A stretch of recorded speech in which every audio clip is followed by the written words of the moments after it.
Hari Santri merupakan hari yang sangat mulia, yang sangat mempunyai nilai sejarah, syarat dengan sejarah perlawanan para santri terhadap kolonial, yang sudah banyak disinggung oleh Pak Yudian tadi.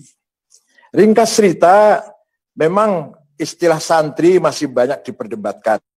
Dari kosakata yang dari kosakata cantrik, yang artinya kelompok penghafal kitab suci.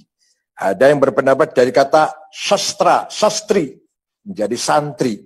Tapi yang paling penting, santri sudah menjadi terminologi, menjadi atribut bagi kelompok umat Islam yang taat beribadah, berakhlak mulia. Artinya apa? Artinya tidak sebatas keluaran pesantren, tidak harus alumnus pesantren, tapi yang mempunyai karakter akhlak yang mulia dan taat ibadah sudah kita sebut seorang santri. Nah, dalam hal ini kita perlu menarik ke belakang sejarah.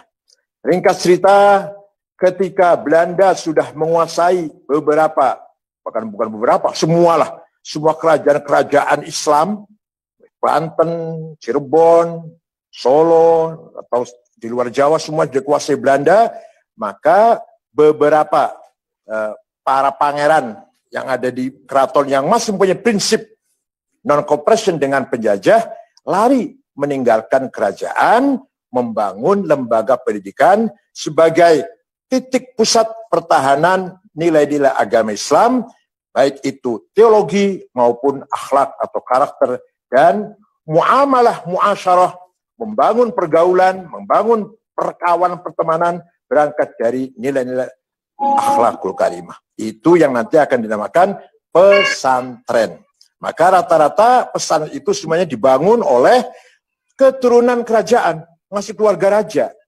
Contoh Cirebon, ada Buntet, Babakan Cuaringin, Gedongan, Kempek, Arjayunangun. Itu kalau kita cari pendirinya, ternyata dari Keraton Kesepuan Cirebon.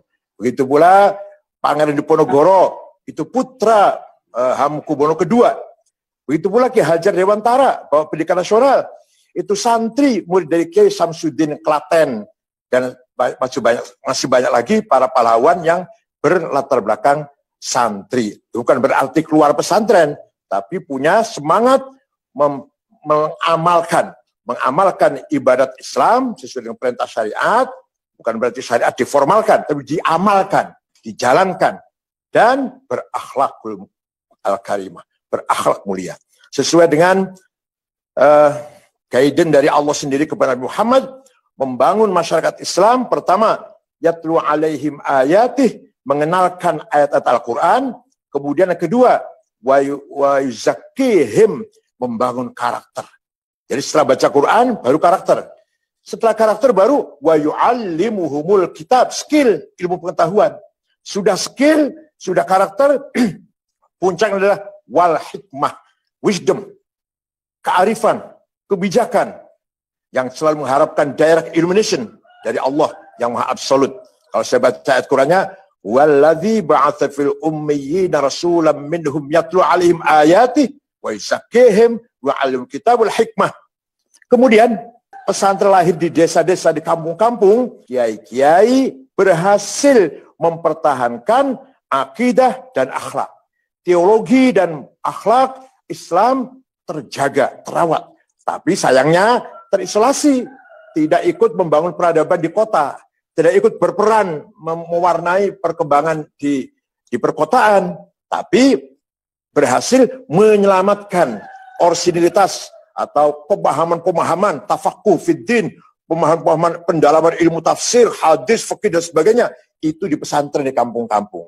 Orang Islam yang di perkotaan hanya berusaha menjaga tidak sampai murtad, jangan sampai keluar dari Islam. Itu aja kalau di kota. Ya, kalau pendalaman ada di pesantren. Nah, di antara karakter yang dibangun oleh para ulama, para kiai, nomor satu adalah muamalah, muasyarah, musahabah bil husna, muamalah bil ma'ruf. Apa artinya? Santri mendapatkan doktrin yang sangat intens dari para kiai agar menjadi orang yang pandai bergaul, bisa berteman, pandai bermasyarakat. Sudah barang tentu dibekali beberapa bekal, ada ilmu pengetahuan, ada strategi dakwah. Yang paling pokok adalah muamalah, muasyarah, bagaimana nanti hidup tengah-tengah masyarakat bisa diterima oleh semua pihak. Maka santri itu sebenarnya cikal bakal prinsip nilai-nilai kebangsaan, lintas agama, lintas kelompok, lintas budaya, lintas suku. Karena santri dibekali oleh para kiai di pesantren agar menjadi orang yang pandai bergaul, bisa bermasyarakat, bisa berteman, menerima semua orang pihak. Wala udwana illa 'alal zalimin. Tidak boleh bermusuhan kepada siapapun kecuali yang zalim, yang melanggar hukum. Itu baru dianggap musuh. Selama orang itu tidak termasuk zalim, non-muslim, beda agama, beda suku, beda kelompok, beda budaya, jangan dijadikan penghalang kita membangun persahabatan. Itu pada dasarnya. Maka Kiai Hasyim Asy'ari ketika membangun Nahdlatul Ulama mempunyai 3 ukhuwah, 3 solidarity. Ukhuwah Islamiyah, persaudaraan umat Islam, ukhuwah watoniyah, persaudaraan sebangsa setanah air, dan ukhuwah insaniyah, pergaulan atau persaudaraan kemanusiaan. Nah, ini nanti akan menjadi cikal bakal generasi atau kelompok umat yang akan mempertahankan, akan paham betul bagaimana mempertahankan keutuhan NKRI ini. Bagaimana mempertahankan kesatuan masyarakat. Sebuah bangsa itu harus bersaudara. Prinsip dari kesatuan adalah persaudaraan yang dibangun. Yang jadi pahlawan persaudaraan. Yang dikemukakan di ada persaudaraan. Nantilah keuntungan, interest, hasrat, ego, hedon, itu nanti belakangan. Yang pertama adalah kepersaudaraan. Maka sangat penting sekali apa yang telah disampaikan para kiai, terutama Kiai Hasyim Asy'ari, ukhuwah watoniyah. Kalau sudah persaudaraan itu mantap, lahirlah sebuah bangsa yang kokoh dan bersatu, baru di atas persaudaraan yang mantap itulah kita bangun yang lain-lainnya. Yang Islam bangun Islam, yang non-Muslim bangun syiarnya, agamanya masing-masing. Di atas tanah air yang kokoh dan bersatu. Ini kecerdasan para aulia, kecerdasan para wali songo terutama dalam membangun persaudaraan umat Islam berhadapan dengan non-Muslim ketika itu. Sama sekali tidak ada kekerasan, tidak ada perang, tidak ada tumpahan darah. Hanya 50 tahun, dari tahun 1450 sampai 1500, masyarakat Islam sudah berada di mana-mana, sampai-sampai kerajaan Majapahit, Pajajaran, Sriwijaya hilang dari peta sejarah tanpa peperangan, tanpa konfrontasi, tanpa berdarah-darah. Hanya pendekatan budaya. Kalau mau supaya lebih mantap, saya contohkan satu saja deh. Sesajen misalkan. Sesajen, Kiai melihat ada orang sesajen, nasi sekepel, ada bawang merah, ada cabai merah. Ditanya oleh Kiai, apa ini? Ini sesajen Kiai untuk mengusir roh jahat. Kata Kiai, Anda kan mampu, ya cukuplah mapan.